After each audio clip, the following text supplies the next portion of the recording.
So, you want to save the world with clean energy?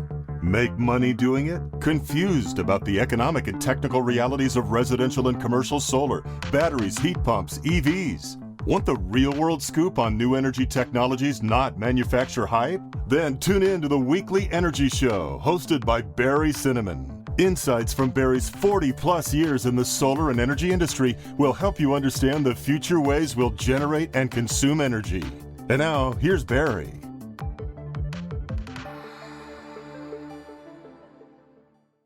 Welcome to this week's Energy Show. On this show, we're going to answer the question, why is electricity so expensive? Well, I'm going to just cut to the chase right now. Two reasons. The first, electric companies are monopolies. It's the same problem that we have with water and natural gas. There's only one supplier. Now, it used to be the same problems with phones and some other things, but now that's a competitive market. And the second reason why electricity is so expensive is that the cost of electricity are mostly affected by your local cost of living, wages, real estate, taxes, utilities too. So places with high costs of living, like Hawaii and California, have high electricity prices in general. All right, so let's dig into these two factors and see what may change with better policies and technology. All right, expensive factor number one. This is the big one. The fact that most of California and most of the country gets their electricity from investor-owned utilities. We refer to them as IOUs. It's kind of a nice little acronym there. It has a double meaning. All right. So, technically from an economic standpoint, a monopoly exists when there's only one supplier for a product or a service. Now, what ends up happening is monopolies end up in situations where there's a lack of competition to produce that product or that service. And then there's a lack of substitute things, right? Think about electricity. There's only one company that's got the wires going into your house, and really, you need electricity. You can't substitute pretty much for anything else, although that's changed with new technology like solar and storage. And then you end up with high prices because this monopoly can charge pretty much whatever they want. They can gouge you, and there's no possibility of a competitor coming in. Why do they charge a lot of money? They want to make a lot of profit, and you can just see that. We'll talk about that more with utilities. Now, it's kind of funny because this is not a new problem. I'm going to drag out one of my old Monopoly sets. I don't know why, but my kids have like 5 or 6 different Monopoly sets for Star Wars and all these different characters that they've got. But looking at the Monopoly sets, it's called Monopoly. And you look on that Monopoly board, and there's the electric company, there's the waterworks, and there's 3 or 4 railroads, along the sides of the boards. Those were all monopolies in the last 2 centuries. Okay, so there were other monopolies that have been eliminated over the past 150 years or so. They didn't make it to the monopoly board. There's Standard Oil. John D. Rockefeller started up the first big oil company, Standard Oil. It was also a company called Esso, and Esso changed their name to Exxon, so you still see some remnants of that. There's a company called U.S. Steel, founded by Andrew Carnegie. I mean, these gentlemen, they were really, really great business people. They had pretty aggressive. They did some bad things, but they also did good things. Carnegie built libraries all over. Rockefeller's got a lot of good foundations. So there was a U.S. Steel company. That's still around in another incarnation. They weren't really as successful as others. And then there was another company, which you haven't heard of anymore, called American Tobacco Company. And actually, that still exists, but they got rid of their tobacco. I think it's called American Brands or something like that. Okay, so how did these monopolies get started? Well, it dates back to really when our country was founded. And monopolies, this is not a situation just in the U.S., it's all over. But it really based in colonial times when companies got exclusive contracts to provide products or services that were really needed. So from the late 19th century to the early 20th century, the markets for oil were completely controlled by Standard Oil. The markets for steel, which were used tremendously for railroads and construction, things like that, completely controlled by U.S. Steel. And almost all the tobacco that was harvested and sold in the U.S. was under control of the American Tobacco Company. Now, without competition, these companies kept the prices for steel, oil, and tobacco really, really high. They made huge profits. And so what ended up happening is there was a lot of pushback on that. And so in 1890, there was something called the Sherman Antitrust Act that basically made it illegal for monopolies to gouge customers. And that Antitrust Act led to the dismantling and restructuring of Standard Oil and American Tobacco. And there's a lot of other companies. I mean, heck, I think back when I was a kid, talk about telephones, we'll get to that more in a minute. But telephones, there was a Bell Telephone Company, American Telephone and Telegraph. They had the monopoly for phones. You couldn't buy your own phone. There was no phones being sold in stores. It was all done. You'd call the phone company or you'd send them a letter and they'd charge you a bunch of money and they'd come out and they would wire in your phone and you weren't allowed to touch it. You couldn't even wire it. You couldn't move the phone. It all had to be done by the Bell Telephone employees, and they did a good job. I kind of was hacking around when I learned that they were running at a fairly low voltage. I did manage to rewire our house and put in a couple of really, really old phones. These things were like, sledgehammers, but they work great. But it happened in 1982. AT&T was found to be in violation of the Sherman Antitrust Act while acting as the sole supplier of telephones and telephone services to the country. So as a result, AT&T was forced to split into 7 subsidiaries. They were called Baby Bells, and they've kind of been through different versions. Verizon's one of the leftovers, and telephone business became completely deregulated, and there's all kinds of substitutes now. We're not going to dwell on that now. So let's go back to electricity. So talking about monopolies, electric utilities like gas and water utilities are what are called natural monopolies because they build and control the infrastructure required to produce and deliver those products and services. Because it's really expensive to build the power lines. It's really expensive to dig the underground pipes you need for water, for sewage, for gas. So theoretically, it's best if one company dig up the streets and puts in the pipes, and one company puts up the utility poles and runs the wires and now underground. Otherwise, it'd be like chaotic multiple companies digging and putting in these pipes and wires. So theoretically, and that's why it does make some sense to have a monopoly do that work. Now, within this kind of category of natural monopolies, you've got these privately owned utilities. When it's called privately owned, they're owned by investors. In many cases, they're public companies like the investor-owned utilities, IOUs. And in California, we've got 3 of those. There's Pacific Gas and Electric, there's San Diego Gas and Electric, and there's Southern California Edison. So these are the privately owned, investor-owned utilities. They make tons of profits. It's kind of a racket. I mean, getting into it, they have a guaranteed rate of return. They always make a profit of 10%.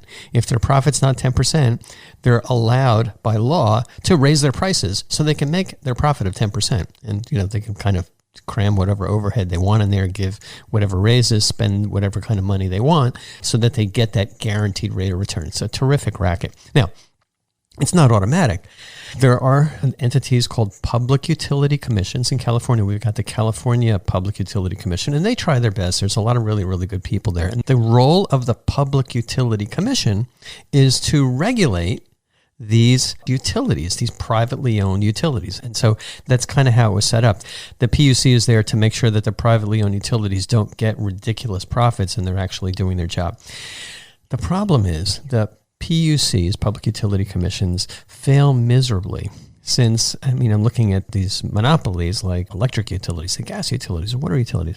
These utilities have so much money to spend. Where do they get the money? They get the money from the ratepayers, from the people that pay their electric bill, their water bill.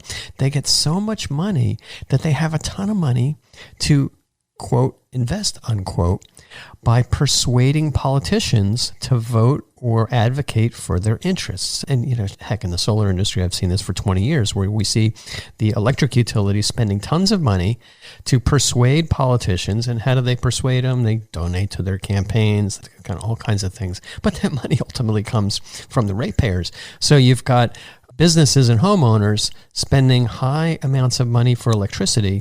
That money goes to the utilities, and then those utilities then spend a ton of money. We'll talk about a really great example for that in a minute. Spend a ton of money to persuade politicians to vote and have policies that continue this racket of investor-owned utilities. Okay.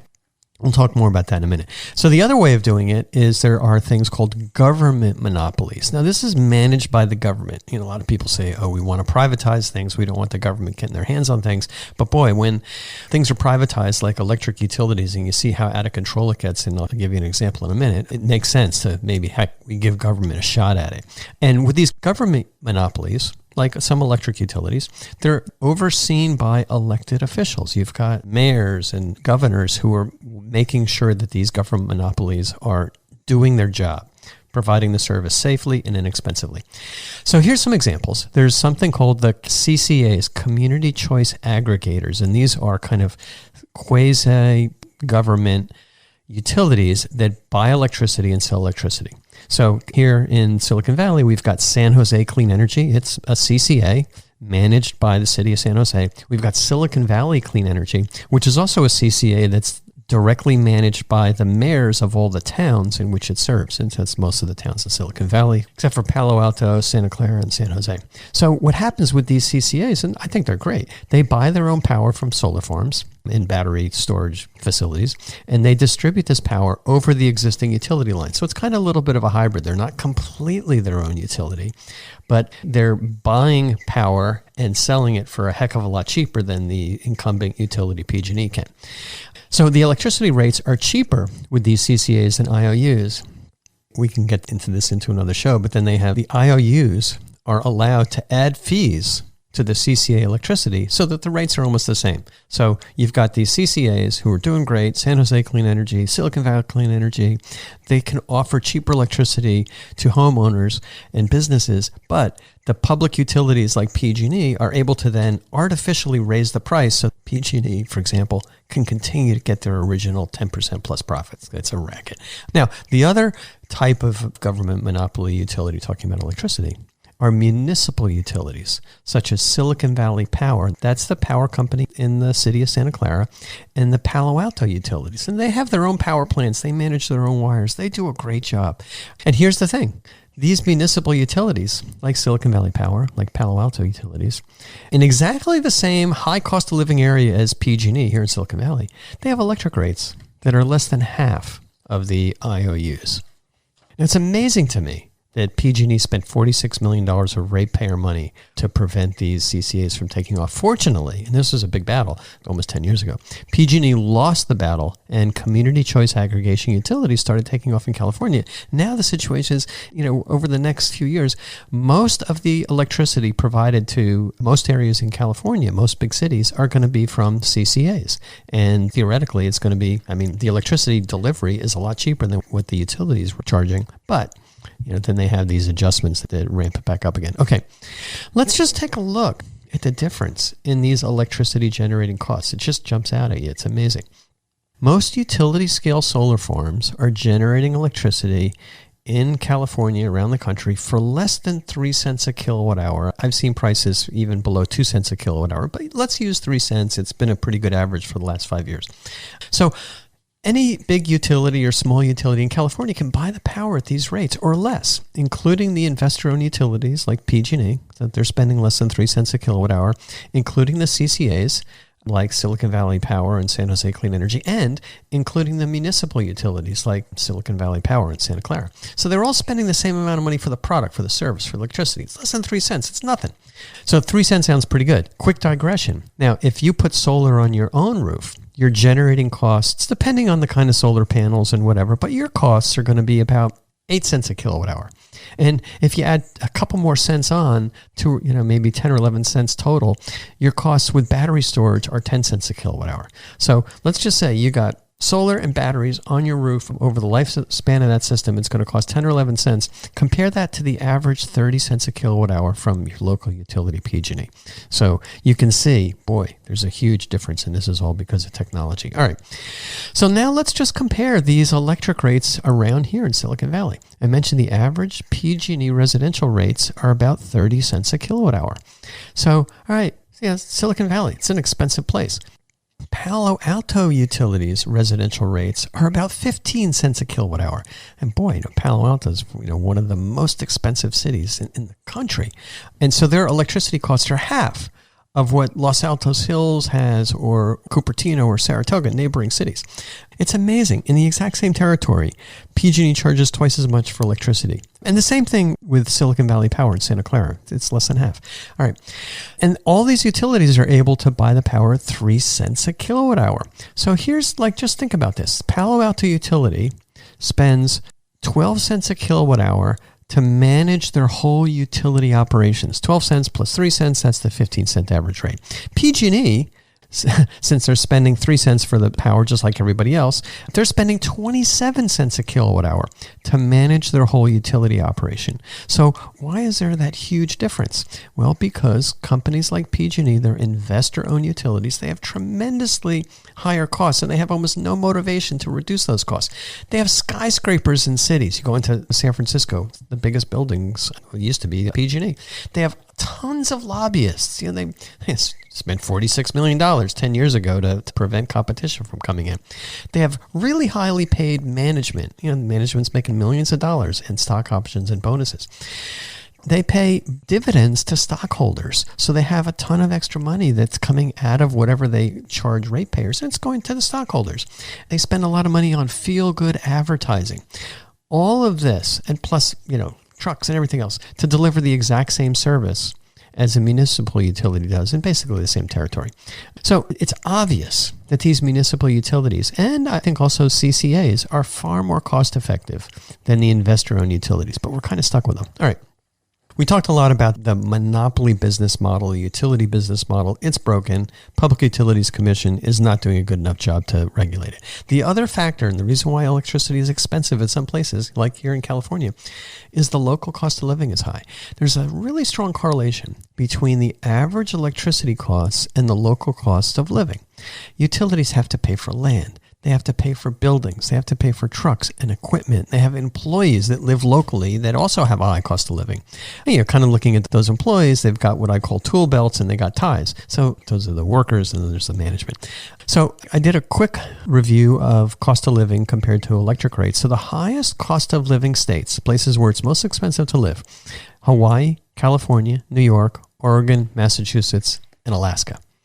The states with the highest electric rates: Hawaii, Alaska, Connecticut, New York, Rhode Island, and Massachusetts. So it's an 83% correlation between cost of living and electric rates. So people say, gee, you people in California spend so much for electricity.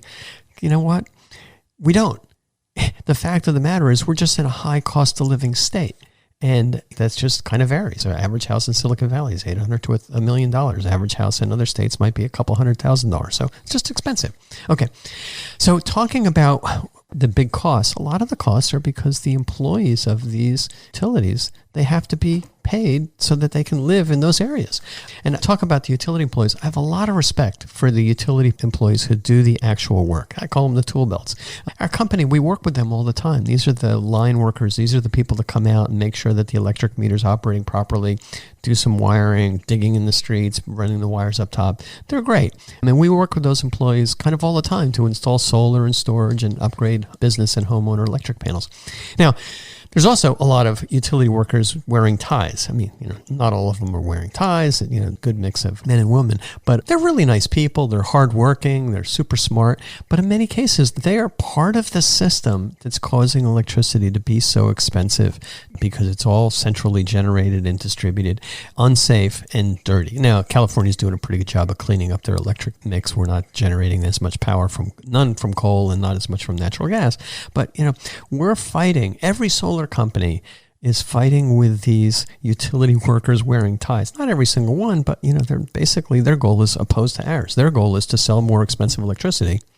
Our goal as solar and storage companies is to empower businesses and homeowners to have inexpensive and reliable electricity.